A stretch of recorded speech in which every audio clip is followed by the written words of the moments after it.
So in this lecture I just want to outline some aspects of Ebola, which is going to be the context for our Julia explorations for the next 2 weeks. Ebola virus disease is spread by direct contact with body fluids, and it's not spread by airborne particles, which is somewhat of a comfort because Ebola is such a very serious disease. You get extremely ill and you're quite likely to die. It's not entirely clear exactly how infectious Ebola really is, other than direct contact with an ill person. At one stage in the epidemic, something like 10% of all cases were actually the medical personnel.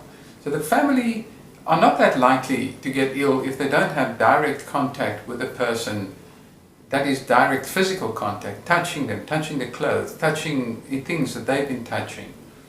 Once you're ill, it doesn't take that long, either unfortunately to die or for the virus to become inactive. Unfortunately, the long-term consequences for a person who has been ill are very serious, and it may include the virus persisting in some parts of their bodies for a fairly long time, although it's not clear that this actually leads to a risk for other people in that somebody harboring the virus could become infectious again. So, the West African epidemic. It was a very serious epidemic for a number of reasons. The first was that it was not recognized immediately when it started. So it had already gained quite a foothold before people started reacting. The second thing is that in the countries where it spread really badly, the health systems had been very seriously disrupted by civil war for, in some cases, decades. And also, because of the civil war, the governments of those countries did not enjoy a lot of trust from the population. So when the government tried to tell people what to do about Ebola, the trust wasn't there for people to carry it out. And so the effect was that Ebola was not contained in those 3 countries and became widespread.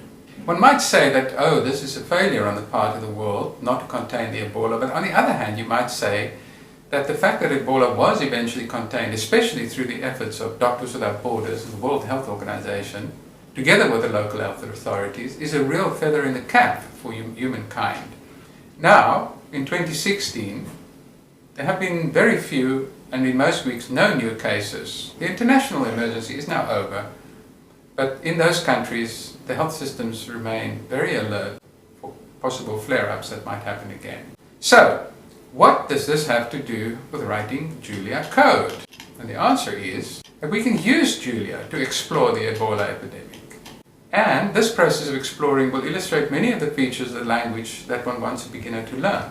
So in this week, in week 2, where we do use publicly available data, we will particularly look at how to handle date-time data, how to use for loops, how to make plots, and how to use if statements. In week 3, we look at modeling the epidemic, which will give us a lot more exercise with for loops, and also with how one passes parameters to functions.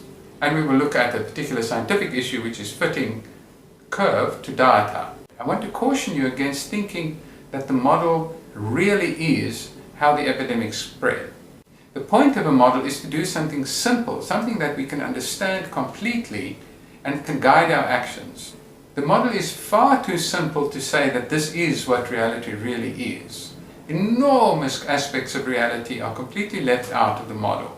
What we hope is that when we measure the most relevant things and when we describe them with a useful model, we can actually do something of value in the world. The main point about Ebola was to realize that it was an epidemic and that it could potentially spread through the entire planet in a similar way that the 1918 flu spread through the entire planet. If our model is good enough, and we understand the model, and we have good enough data, then we can really hope that we can understand the epidemic and we can eventually contain it.